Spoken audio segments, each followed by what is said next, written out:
In a small, serene village tucked away from the hustle and bustle of the city, there lived a man named Elias.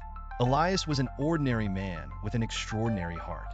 Though his life was humble and his possessions few, he carried an unwavering faith that had been passed down through generations.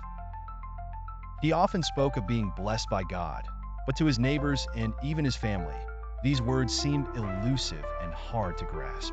Elias had a wife named Mary and a young daughter named Lily. They lived in a small cottage surrounded by lush fields and tall trees. Though their home was modest, it was always filled with warmth and laughter. Elias made a living as a carpenter, and Mary cultivated a small vegetable garden, which they often shared with their neighbors.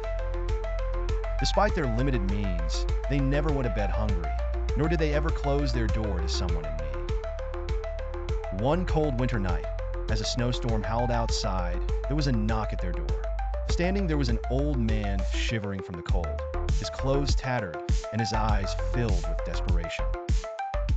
Without hesitation, Elias and Mary invited him in, offering him their own food and a warm place to sleep. The old man, overwhelmed by their kindness, could hardly speak. "You are truly blessed by God," he whispered before falling into a deep sleep. The next morning, the old man was gone, but he had left behind a small wooden box with an intricately carved symbol on the lid. Inside the box was a note that read, "For those who see blessings in the smallest of things."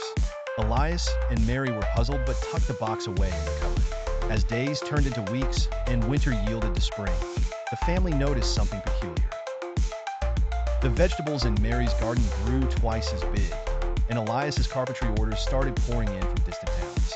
Their once modest means seemed to multiply inexplicably. Whenever they shared their bounty with others, it felt as if they received even more in return. Words of their generosity and their seemingly miraculous fortune began to spread through the village. People would come to Elias seeking his advice, asking how they too could be blessed by God. With a gentle smile, Elias would remind them of the old man's words. To be blessed by God, he would say, is to see blessings in the smallest of things. It is in our acts of kindness, our willingness to help, and our faith that even in our hardest times, we are never alone.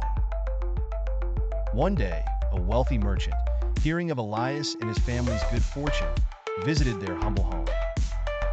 He offered Elias a handsome sum of money to buy the wooden box and its secret, believing it was the source of their blessings. But Elias refused. "Our blessings do not come from a box," he explained. "They come from a heart open to love and a spirit willing to serve." The merchant was skeptical, but left, somewhat moved by Elias's words. Years passed, and Elias's family continued to flourish. Lily grew up imbibing the values of compassion and faith. She often helped her parents in their acts of kindness, spreading the message of seeing blessings in everyday life. One summer evening, as the family sat together watching the sun set, Elias spoke gently to Lily. "Remember, my child, true blessings are not measured by wealth or possessions. They are found in love, in kindness, and in the grace of God that we choose to see in our lives."